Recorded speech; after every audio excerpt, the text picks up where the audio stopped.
Assalamualaikum warahmatullahi wabarakatuh. Alhamdulillah, puji syukur atas kehadirat Allah Subhanahu wa taala, karena atas limpahan rahmat, taufik dan hidayahnya lah sehingga kita masih diberi kesehatan dan kesempatan untuk melaksanakan aktivitas hari ini. Ya, salah satunya melaksanakan proses pembelajaran secara daring. Untuk mata pelajaran perbankan dasar, kita sudah memasuki materi ketiga di semester genap ini, dan materinya yaitu tentang simpanan deposito. Nah, untuk materi tentang simpanan deposito ada tiga hal penting yang harus kalian tahu. Yang pertama yaitu kalian harus tahu apa itu simpanan deposito. Yang kedua, kalian harus tahu fungsi dan manfaat dari simpanan deposito, dan yang ketiga yaitu kalian harus tahu jenis-jenis simpanan deposito. Langsung saja kita melangkah ke poin pertama. Nah, tentang pengertian simpanan deposito. Nah, tentunya dua materi sebelumnya kalian sudah mengetahui tentang ya sumber dana modal bank, yaitu simpanan giro dan simpanan tabungan. Nah, dua sumber dana modal bank ini merupakan simpanan yang ada pada bank. Dan untuk materi simpanan deposito ini adalah merupakan juga salah satu simpanan yang ada pada bank. Nah, bedanya dengan simpanan giro dan tabungan, ya. Kalau simpanan giro dan tabungan bisa kita tarik, ya, kapan saja, ya, dan waktunya tidak dibatasi. Nah, kalau simpanan deposito itu dia simpanan yang memiliki jangka waktu atau jatuh tempo. Ya, jadi dia tidak bisa ditarik setiap saat dan atau setiap hari. Nah, itu. Oke, kita masuk langsung saja ke pengertiannya. Nah, banyak sekali pengertian daripada simpanan deposito. Nah, ini ada salah satu ahli yang bernama Thomas Soyatno mengatakan bahwa simpanan deposito adalah simpanan pihak ketiga pada bank yang penarikannya hanya dapat dilakukan pada waktu tertentu menurut perjanjian pihak ketiga dengan bank yang bersangkutan. Nah, itu menurut ahli, ya. Ada juga menurut Undang-Undang ya nomor 14 tahun 1967, ya, mengatakan bahwa simpanan deposito adalah simpanan pihak ketiga kepada bank yang penarikannya hanya dapat dilakukan dengan jangka waktu tertentu menurut perjanjian antara pihak ketiga dengan bank yang bersangkutan. Nah, itu ya hampir mirip dengan Thomas Swartno. Nah, selanjutnya masih ada Undang-Undang Nomor 10 Tahun 1998 mengatakan bahwa simpanan deposito adalah simpanan yang penarikannya hanya dapat dilakukan pada waktu tertentu berdasarkan perjanjian nasabah penyimpan dengan pihak bank, ya. Jadi ada nasabah yang melakukan perjanjian dengan pihak bank dalam melakukan penyimpanan deposito. Nah, secara umum, ya, disimpulkan bahwa simpanan deposito adalah produk simpanan di bank yang penyetorannya maupun penarikannya hanya bisa dilakukan pada waktu tertentu saja. Nah, seperti yang saya katakan tadi bahwa simpanan deposito berbeda dengan simpanan giro dan tabungan, ya, karena dia memiliki jangka waktu atau ya jatuh tempo tertentu, jadi tidak bisa ditarik kapan saja. Nah, itu.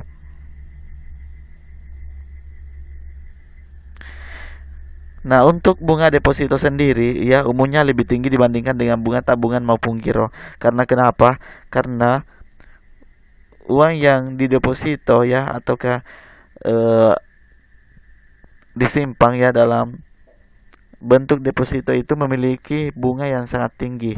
Nah, makanya banyak pihak nasabah yang tertarik untuk menanamkan modalnya, ya, dalam bentuk deposito, karena pihak bank atau bank itu ya memikat hati nasabah dengan cara memberikan bunga yang sangat tinggi ya dibandingkan dengan tabungan.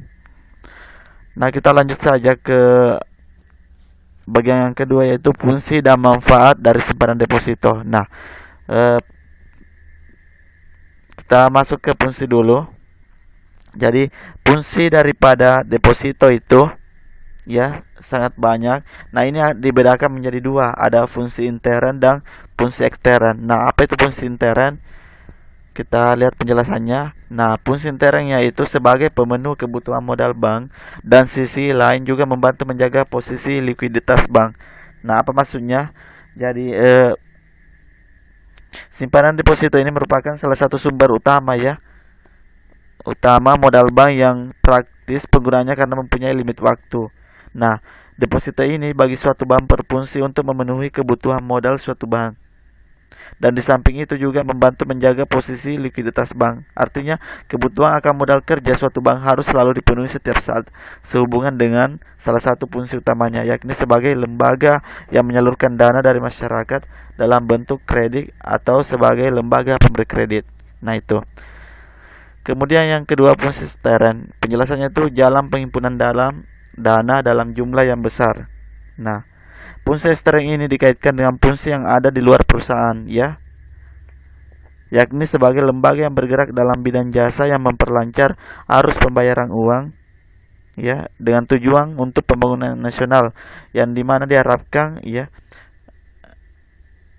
dapat menghimpun dana ya dalam jumlah yang besar. Dengan demikian, pemerintah sangat mengharapkan inisiatif dari masyarakat untuk menanamkan dana ya yang lebih ini melalui deposito ya demi menunjang pembangunan yang senantiasa membutuhkan dana yang relatif besar.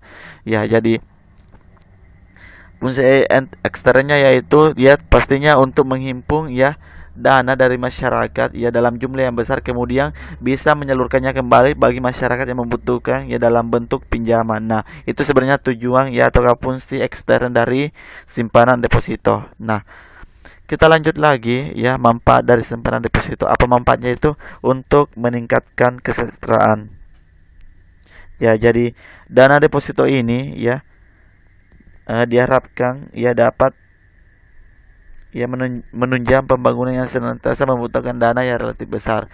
Jadi bagi masyarakat yang sangat membutuhkan dana ya bisa melakukan pinjaman ya dari dana deposito nasabah tersebut ya, dengan artinya bagi pihak tertentu ya atau perusahaan-perusahaan besar yang sangat membutuhkan dana ini bisa melakukan pinjaman di bank melalui ya deposito.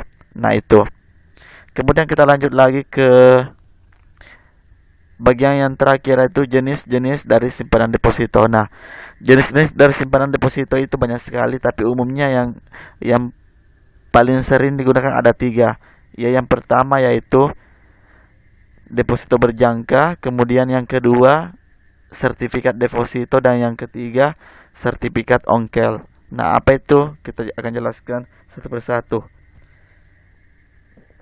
Nah, deposito berjangka ini merupakan jenis deposito dengan jangka waktu yang telah disepakati antara bank dengan nasabah mulai dari 1 hingga 24 bulan.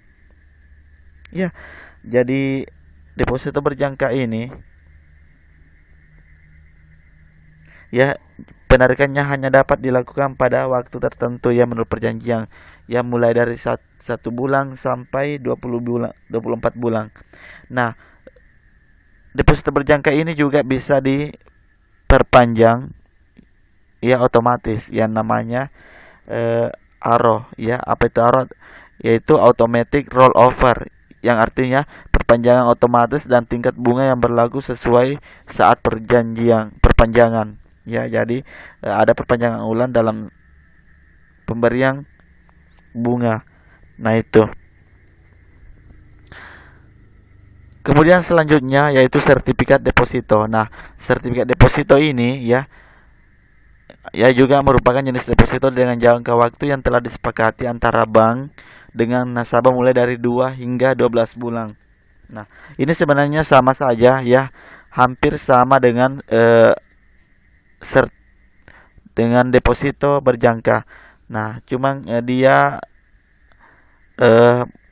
mulai dari 2 bulan, ya. Sedangkan untuk deposito berjangka itu ya mulai 1 bulan. Nah, apa perbedaan utamanya antara deposito berjangka dengan sertifikat deposito? Ya, jadi kalau sertifikat deposito itu diterbitkan atas unjuk, ya, atas unjuk dalam bentuk sertifikat serta dapat diperjualbelikan atau dipindah tangankan kepada pihak lain. Nah, sedangkan untuk sertifikat berjangka itu tidak bisa dipindah tangankan ke orang lain. Nah, sebagai deposito yang diterbitkan atas pembawa berarti siapa saja boleh menarik sertifikat deposito. Ya, jadi bisa ditarik bisa ditarik oleh siapapun selama bisa menunjukkan sertifikat deposito tersebut kepada bank, ya, penerbit. Jadi setelah memiliki sertifikat deposito, ya, siapapun yang memegang sertifikat ini berhak, ya, bisa mencairkan dana depositonya. Nah, itu. Kemudian selanjutnya deposito on call.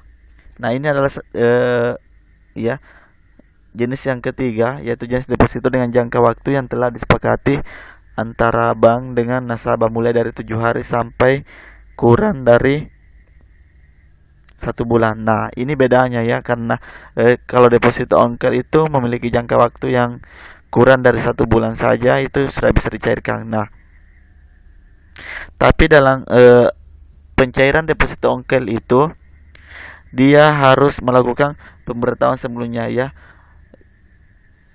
Minimal 3 hari sebelum pencairan harus dilaporkan bahwa kita ingin menarik deposito on call kita. Nah, itu dia bedanya dengan deposito berjangka dengan sertifikat deposito. Nah, pencairan bunga dilakukan pada saat pencairan deposito on call, ya. Namun sebelum deposito on call dicairkan, deposito terlebih dahulu, ya, harus, ya, memberitahukan 3 hari sebelumnya bahwa akan dicairkan pada bank penerbit. Nah, itu. Besar bunga deposito on call biasanya dihitung per bulan, dan untuk menentukan jumlah bunga yang diberlakukan, terlebih dahulu dilakukan negosiasi antar nasabah dengan pihak bank. Nah, ya, itulah 3 jenis-jenis daripada simpanan deposito. Ya, semoga apa yang saya sampaikan bisa kalian pahami. Jika ada pertanyaan yang ingin disampaikan, silakan diketikkan di kolom komentar YouTube. Ya, sekian penyampaian dari saya. Wassalamualaikum warahmatullahi wabarakatuh.